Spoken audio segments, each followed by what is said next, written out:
Picture this: a car with no seatbelts, a dashboard made of solid metal designed to impale you in a crash, and a steering wheel that could literally split your chest open. And all of this was not just legal, it was the standard. Welcome to the 1960s, where car manufacturers apparently thought safety was just a suggestion. Today, we're counting down 30 features from 60s cars that would get you arrested if you tried to sell them today. And number 17? It's so insane, it killed more people than you can imagine. Let's get into it. Number 30, non-collapsible steering columns. Let's start with something that turned minor accidents into tragedies. In the 60s, steering columns were solid steel rods that went straight from the wheel to the engine. In a frontal collision, this spear would drive directly into the driver's chest. The force would literally impale drivers, causing catastrophic internal injuries. Collapsible steering columns became mandatory in 1968, but not before countless lives were lost.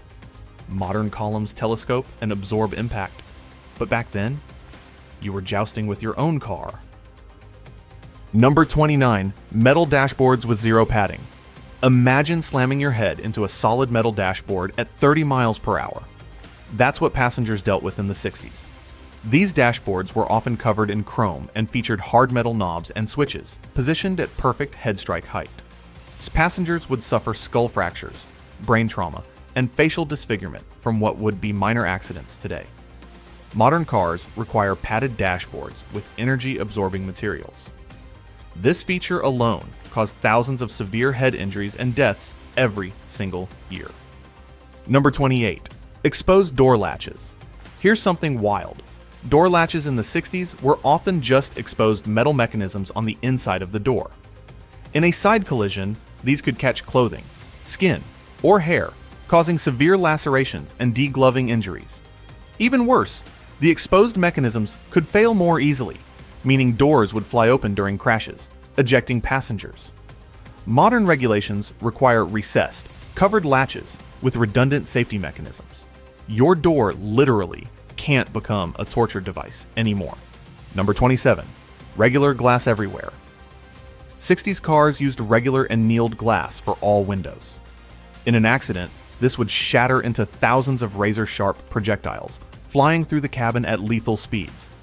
Passengers were essentially in a glass blender during crashes.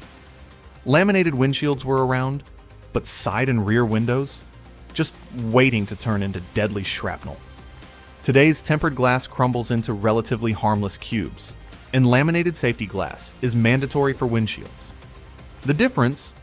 Thousands of lives saved from exsanguination and severed arteries. Number 26, no head restraints. Whiplash wasn't taken seriously in the 1960s. Most cars had bench seats with no head restraints whatsoever.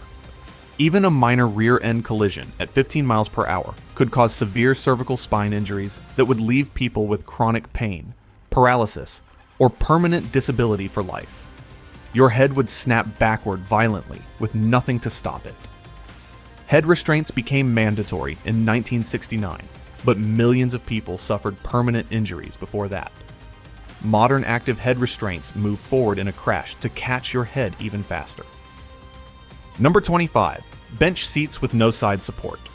Imagine taking a turn and literally sliding across your seat into your passenger, or worse, into the door or center console.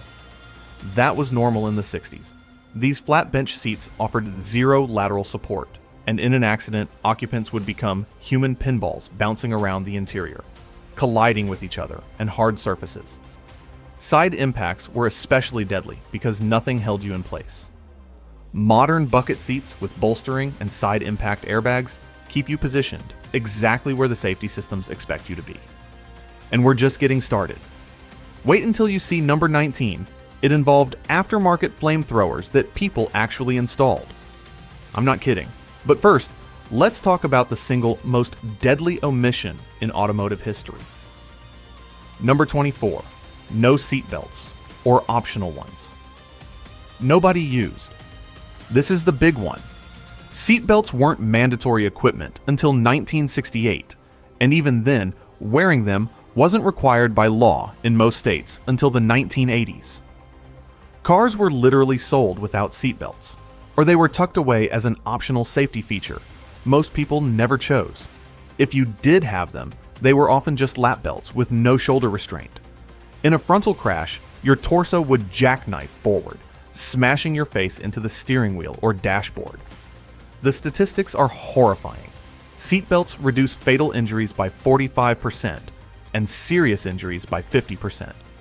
Imagine how many people died simply because their car didn't come with a $20 piece of webbing. Number 23. Razor-sharp interior trim. Chrome strips, metal bezels, pointed hood ornaments inside the cabin, and sharp-edged trim pieces decorated interiors everywhere. These weren't just cosmetic, they were weapons. In a crash, these became slicing instruments. Accident victims would have injuries that looked like they'd been attacked with knives, all from interior trim pieces. Deep lacerations, severed fingers from dashboard edges, impalement from gear shift knobs. Modern regulations require rounded edges, breakaway components, and soft touch materials throughout the cabin. Number 22. Protruding window cranks and door handles. Those window cranks that stuck straight out from the door panel? Perfect knee and leg destroyers in side impacts. They'd pierce through skin, shatter kneecaps, and cause compound fractures. Door handles were equally dangerous, positioned right at chest or hip height. In side collisions, occupants would be impaled or suffer crushing injuries from these protruding mechanisms. Today's window cranks must be recessed or flush mounted, and most cars just use power windows that eliminate the hazard entirely. Interior door handles are designed to break away under impact. Number 21. Highly flammable interior materials. The upholstery, carpet, headliner, and padding in 60s cars was basically kindling soaked in petroleum. A small fire from an electrical fault or post-crash ignition could turn the interior into an inferno in less than 60 seconds. The foam padding would produce toxic smoke that would incapacitate occupants before they could escape. People were literally being burned alive in minor accidents that they survived the initial impact of. Modern fire resistance standards exist specifically because post-crash fires killed thousands. Today's materials must self-extinguish and produce less toxic smoke. Number 20. Unprotected fuel tanks. Gas tanks in the 60s were often positioned in the most vulnerable locations, behind the rear axle with zero protection, or in the rear quarter panels right in the crumple zone. The Ford Pinto made this famous in the 70s, but 60s cars were just as bad, or worse. A rear-end collision at just 30 miles per hour could rupture the tank and create a massive fireball, incinerating occupants who survived the initial crash. Modern cars have reinforced tanks in protected locations with rollover valves, pressure relief systems, and crash-resistant fuel lines. The difference is dramatic. Post-crash fire deaths have dropped by over 80%. Number 19. Aftermarket flamethrower security systems. This sounds like a joke, but it's real. In the late 90s in South Africa, you could buy a system that shot flames from under your car to deter carjackers. And the concept came from 60s hot rod culture and aftermarket security devices. People would route exhaust systems to shoot flames, install spark plug igniters, or create combustion chambers that would literally weaponize their vehicle. Try selling a car that shoots fire today and see how fast federal agencies shut you down. These caused countless burns, vehicle fires, and injuries to bystanders. Number 18. No crumple zones. 60s cars were built like tanks. Solid steel frames with rigid construction. This sounds great until you understand physics. With no crumple zones, all the impact energy went directly into the passenger compartment and into your body. It's like hitting a wall versus hitting a giant cushion. The wall doesn't give, so you do. Modern cars are designed to crumple and absorb energy in specific zones while maintaining a rigid safety cell around occupants. Those solid old cars that people brag about, they transferred 100% of crash forces into human bodies. The numbers don't lie. Modern cars with crumple zones are 5 times safer in frontal crashes. Number 17. Positive ground electrical systems. This one's technical but deadly. Many British cars and some American models used positive ground electrical systems that were prone to shorts, arcing, and fires. Combined with poor insulation, exposed wiring, and flammable interiors, this caused countless vehicle fires. The positive ground design made it easier for corrosion to create short circuits, and when it did, the results were catastrophic. Electrical fires would start in walls, under seats, or in the dashboard, often while people were driving at highway speeds. Modern negative ground systems with circuit breakers, fuses, and proper insulation are mandatory specifically because electrical fires killed so many people. Number 16, suicide doors. Those rear hinge doors that open towards the back? They were called suicide doors for a very specific reason. If they opened at speed, whether from a latch failure or someone accidentally pulling the handle, the wind would catch them and rip them wide open with incredible force. This would often eject passengers, or at minimum, cause severe injuries from the door swinging open and striking them. At 60 miles per hour, the aerodynamic forces were unstoppable. They're now illegal on most passenger vehicles without sophisticated safety mechanisms, multiple latches, and interlocks that prevent opening while moving. Number 15, single-pane side windows with no safety features. Beyond just being regular glass, these windows had no safety features at all. No breakaway mechanisms for emergency exit, no lamination to hold glass together, no tempering to make it less lethal. In a submersion or fire situation, you couldn't break them easily to escape. In a crash, they'd shatter and either rain down on you or stay in large, sharp pieces that would act like guillotines. Modern side windows are tempered to shatter safely, and many luxury cars now use laminated side glass that holds together even when broken. Number 14, T-top roofs with no rollover protection. These removable roof panels were awesome for style, but catastrophic for safety. The T-top bar that remained was often the only structural element, and it wasn't engineered for rollover loads. In a rollover accident, the roof would collapse, or the T-top bar itself could become a guillotine, decapitating or crushing occupants. The removable panels also leaked, creating rust that further compromised structural integrity. Modern convertibles and removable roof vehicles require extensive rollover protection, including pop-up roll bars and reinforced A-pillars that can support multiple times the vehicle's weight. Number 13, no side impact protection. 60s car doors were thin sheet metal with a window crank mechanism and some trim. That's it. In a side collision, there was essentially nothing between you and the other vehicle. The door would crush inward, and you'd be struck directly by the impacting vehicle, or by the door itself collapsing onto you.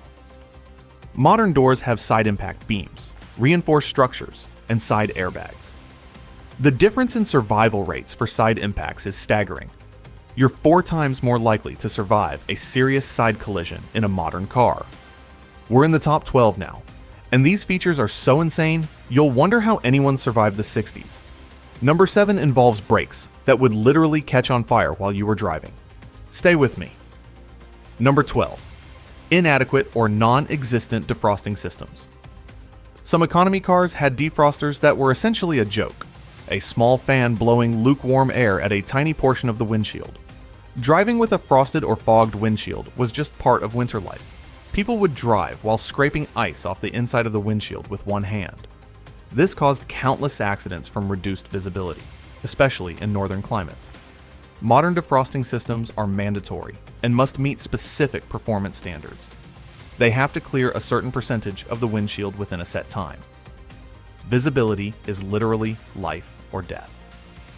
Number 11, single circuit brake systems. If one brake line failed, you lost all your brakes, every single one. One leak, one rupture from corrosion, one blown seal, and you were riding a 2-ton missile with absolutely no way to stop. The pedal would go straight to the floor, and you'd have nothing but the parking brake, which was usually a tiny drum brake on the rear wheels that couldn't stop a moving car. Dual circuit brake systems became mandatory in 1968, splitting front and rear brakes, so you'd always have some stopping power. Before that, countless accidents from complete brake failure. Number 10, no brake warning lights.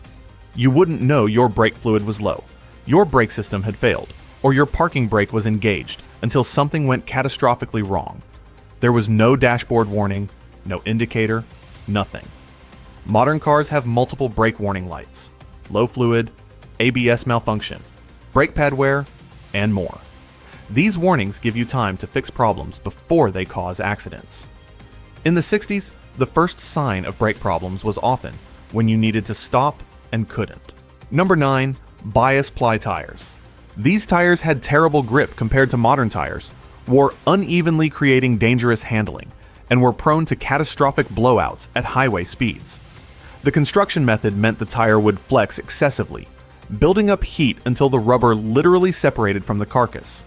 At 70 miles per hour, a blown tire would cause instant loss of control. Radial tires are now the standard, because bias ply tires were legitimately dangerous at any speed over 50 miles per hour. The improvement in wet weather grip alone has prevented millions of accidents. Number 8. Drum brakes on all four wheels. Drum brakes would overheat under heavy use, causing brake fade, where they'd lose stopping power progressively. Coming down a mountain pass? You'd better pump those brakes and hope they didn't get so hot they stopped working entirely. In extreme cases, the brake fluid would boil, or the drums would get hot enough to catch fire. Modern disc brakes on at least the front wheels dissipate heat much more effectively and are required in most jurisdictions. The stopping distance difference between drums and discs can be 30 to 40% in repeated braking situations. Number 7. No anti-lock braking systems. Hit the brakes too hard in a panic stop, and your wheels would lock, sending you sliding with zero control and dramatically increased stopping distances. You'd just slide helplessly, unable to steer, watching the obstacle get closer. On wet or icy roads, locked wheels meant you were a passenger hoping physics would be kind. ABS prevents wheel lockup and maintains steering control during emergency braking. It's now mandatory on virtually all new vehicles. In the 60s, you just had to be skilled, enough to threshold brake and hope for the best. Number 6. Excessive exhaust fumes in the cabin. Poor sealing between the engine bay and cabin, combined with exhaust systems that would rust and develop leaks, meant toxic fumes would seep into the passenger compartment. Carbon monoxide poisoning was common, especially in cars with heaters running. People would get drowsy, pass out, or suffer brain damage from CO exposure during normal driving. Modern cars have sealed cabin ventilation systems and leak detection requirements. Deaths from in-vehicle carbon monoxide poisoning have dropped by over 95%. Number 5. Purely decorative chrome bumpers. Those shiny chrome bumpers were decorative, not functional. They'd crumple like aluminum foil or puncture in even minor 5-mile-per-hour collisions, providing zero protection to the actual vehicle structure or occupants. Modern bumpers must absorb impacts at specific speeds without damage and are designed with energy-absorbing materials to prevent injury to pedestrians and other vehicles. Chrome bumpers might as well have been made of tinfoil. The difference? Modern bumpers can save your life in a minor crash. Chrome bumpers couldn't even save your headlights. Number 4. No crankcase, ventilation, or emission controls. Cars pumped out carbon monoxide, unburned hydrocarbons, and lead particles at lethal levels. Sitting in traffic or idling in a garage could literally kill you from the fumes in minutes. Children riding in cars were being poisoned by lead from gasoline, causing developmental delays and neurological damage. The air quality in cities was so bad that smog-related deaths were common. Modern emission controls, catalytic converters, and closed crankcase ventilation are mandatory. Cars must pass emissions tests specifically to prevent carbon monoxide poisoning and environmental harm. Number 3. Non-padded sun visors and rigid interior components. Even something as simple as a sun visor was a hazard. Made of rigid metal or hard plastic, striking your head on a visor during a crash could cause skull fractures. Every single component of the interior was a potential impact point with no give. Modern cars have padded or collapsible sun visors, padded A-pillars, padded roof rails, and energy-absorbing interior components everywhere. Head injuries from interior impacts have dropped dramatically, simply because everything that might hit you is now designed to cushion the blow. Number 2. Steering wheels. Designed as battering rams. We mentioned the collapsible column, but the wheel itself was equally deadly. thin, hard steering wheels with metal spokes, rigid designs with no padding, and hub assemblies that stuck out were perfectly designed to crush chests and snap sternums. The classic thin sport steering wheels were the worst. They'd concentrate force into a small area, literally breaking ribs and driving bone fragments into hearts and lungs. Modern steering wheels have padded hubs, collapsible designs, energy-absorbing structures, and of course, airbags. In the 60s, the steering wheel was basically a battering ram pointed directly at your chest. Number 1, no airbags whatsoever. This is the big one. 0 airbags. No frontal airbags. No side airbags. No curtain airbags. No knee airbags. Nothing. In a serious crash, you were relying on literally nothing but your seatbelt, if you even wore it, and luck. Your face, chest, and head would impact hard surfaces at full force. Modern cars have 6, 8, 10, sometimes 12 plus airbags positioned throughout the cabin, protecting from frontal, side, rollover, and even pedestrian impacts. Frontal airbags alone reduce driver fatalities by 29% and front seat passenger fatalities by 32%. The first car with an airbag wasn't until 1973, and they didn't become standard equipment until the 1990s. Think about that. Decades of people crashing into steering wheels and dashboards with nothing to cushion the blow. This single feature, or lack thereof, is responsible for more deaths than possibly any other on this list. The introduction of mandatory airbags has saved an estimated 50,000 plus lives in the United States alone. So there you have it. 30 features from 1960s cars that would be completely illegal today. And here's the crazy part. People loved these cars. They thought they were safe. They thought they were well built. And they had no idea they were driving around in machines designed to kill them. The statistics tell the story. In 1960, there were 21.3 traffic deaths per 100 million vehicle miles traveled. Today, it's 1.35. Cars are 15 times safer per mile driven, and the features we just covered are the reason why. The next time someone tells you they don't make them like they used to, you can say thank God they don't. Modern cars might have more computers than Apollo 11. They might be harder to work on, and they might not have as much chrome, but they're also thousands of times safer than anything from the 60s. Your grandpa's classic car might look cool, but you definitely don't want to crash in it. If you made it this far, you're a legend. Drop a comment telling me which feature shocked you the most. Was it the suicide doors? The complete lack of seatbelts? The steering column that was basically a spear pointed at your chest? Or maybe the fact that people just accepted all of this as normal? Don't forget to smash that like button. It genuinely helps the channel. Subscribe if you're not already subscribed, because we've got more automotive history, engineering deep dives, and car content coming your way. Hit the notification bell so you don't miss the next video. And remember, the past might look cool in photos, but you definitely, absolutely, 100% do not want to crash in it. I'll see you in the next one. Stay safe out there and appreciate those airbags.